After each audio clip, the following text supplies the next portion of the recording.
This is the Hidden Killers podcast with Tony Brueski, featuring retired FBI Special Agent Jennifer Coffindaffer. How much is the road being paved to Alex Murdaugh's murder trial number 2? Well, we got to have a little preview of that just the other day with a hearing that is right before the evidentiary hearing that's set to take place later in January, outlining who's going to be talking, what can we talk about, and just how strong do we think that evidence will be. Got a little peek behind the curtain here to discuss that case and where it may be heading. Jennifer Coffindaffer, retired FBI Special Agent. I'm just going to open it up to you after that hearing and after we saw everything we saw and both sides said their parts. Where do you feel this is going? Well, I've had a complete change of opinion on where this may be going. Initially, my needle was leaning a little bit toward a new trial. Mm-hmm. It was certainly at the 51-49 toward a new trial possibility. My needle has gone way down now to maybe a 10% chance of a new trial. After listening to that hearing, took a long time to listen to that hearing. It was not a short hearing, and there was a lot to cut up. But essentially, the judge took the parameters and the scope and dialed it way down. And not only dialed it way down in terms of the burden, she did what we expected, right? Put the burden directly on the defense to prove, but created a super high burden. In other words, they have to show, meaning the defense, exactly when, exactly what was said, mm-hmm. and this is the kicker: how what was said was perceived by the jurors. Even saying that essentially they need to demonstrate that she did so, meaning Hill, to prejudice them.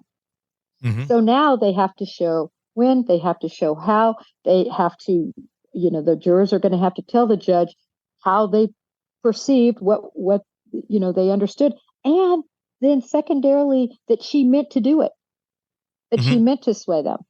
That's a huge burden. And how is it supposed to be overcome? The judge is going to interview them. Now, I'm so glad to see this isn't going to be a dog and pony show, mm-hmm. With these poor jurors just getting, anytime you face a defense attorney, it's tough. And so I'm so glad how this was decided, or is going to be decided. There'll be less, I feel, raking people over the coals that don't need to be raked over the coals when it comes to this.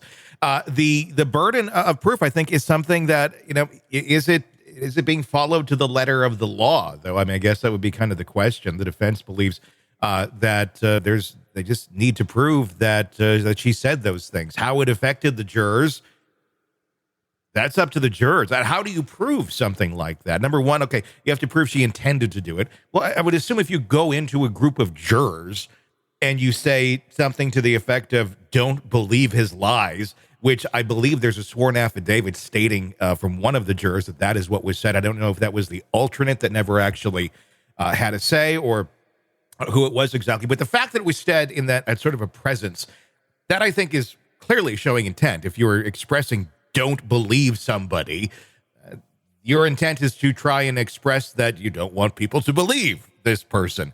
But then to get into someone's mind and say, what she said to me really did or did not affect my choice. I don't know how anyone truly even does that, including the person who made the decision, because at the end of the day, your choices, you make them based on the combobulation of information that you have in your head. And to say that wouldn't weigh in some way, shape, or form, I think I just don't think that that's an accurate thing to be able to even decipher or to argue in court. But it looks like they're going to have to find some way of doing it if they want a new trial. Well, also, and the judge said that she hasn't seen any of this information, but, the jurors were interviewed by SLED, mm-hmm. and they did it recorded. Mm-hmm. And then the agents with SLED reduced what was said to what we call a MOI, or they call an MOI. We call them 302s, but a memorandum of interview. So from there, at least according to what was said in court, there was nothing from these jurors indicated any sort of jury tampering.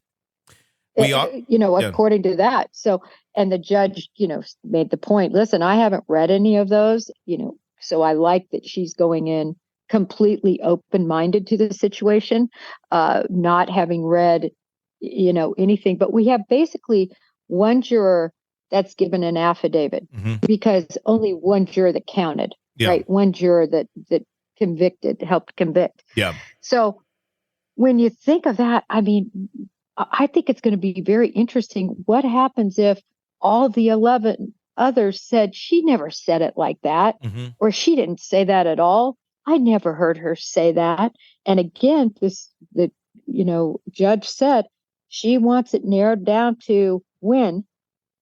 They're going to have to narrow it down. Well, what happens if she says it was on a Thursday? I mean, does the affiant that came out with all of this, right, for the defense, does she have a specific time frame? Yeah. Or she just says, generally, I think I remember on some, the judge is not going to roll with that. No. As well, she shouldn't, especially if she has 11 others say, I never even heard that.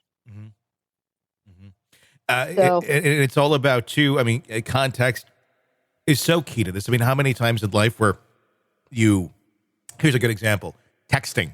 When you text somebody, one person can read a text one way, one person can read it another way because you don't have tone and inflection.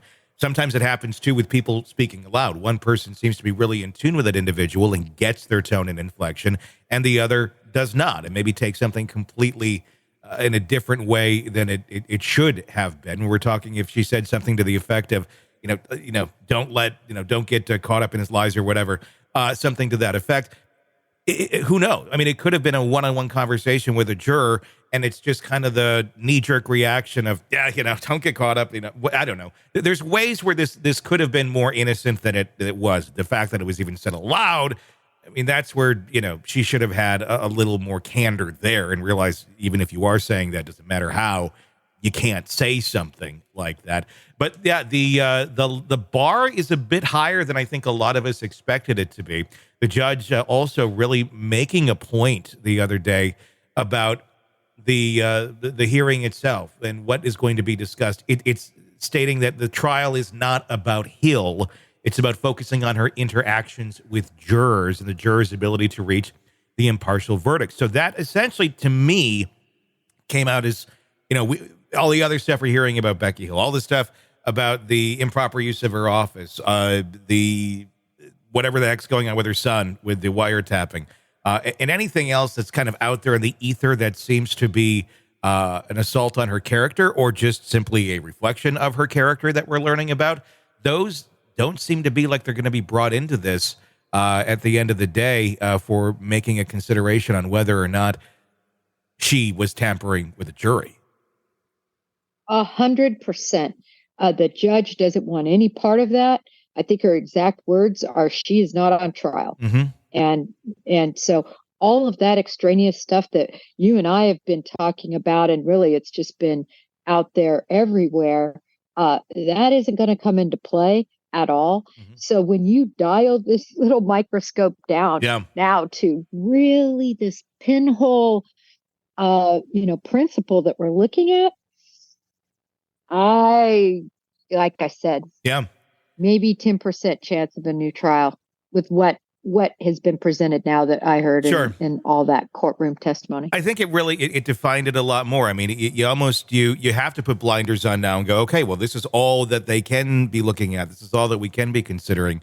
It's when you take that other big chunk out of this case of all the other improprieties, it's not super strong. Those other pieces are what seem to give it a lot more merit. But I mean, look at Alex Murdaugh. Look at that case right there. He got sunk, I think, more so because of the horrible things he did as a human being financially to people than even the murders, because the murders themselves had a lot of weird holes in that just were very difficult to explain. Not to say he didn't do it, but more difficult to kind of wrap your mind around than the very clear acts of the financial crimes that he committed.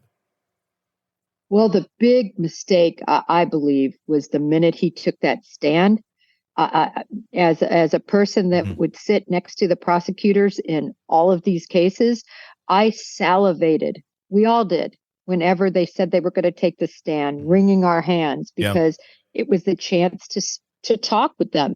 And in all the cases, the reason that we're there is because we believe they're guilty. Yeah. I mean, shame on any FBI agent that takes a case to a prosecutor and doesn't think the facts bear that person is guilty. Shame on them. Yeah. If they don't even believe in their own case and in their own facts. So when he went up there and said he wasn't there, and then that recording came out, it was just drop the mic moment, 100%.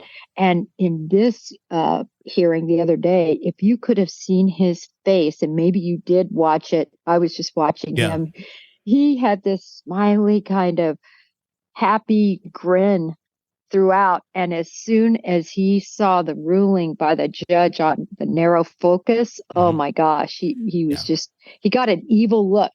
Yeah. I posted it on my Twitter, the evil look of Alex Murdaugh crossed his face. And let's he was say, like, this is not going the way I want it to. Sorry, Tony. No, and let's say let's go through this. Let's say, okay, they have the hearing and the judge says, nope, you do not get a new trial. This does not meet that burden.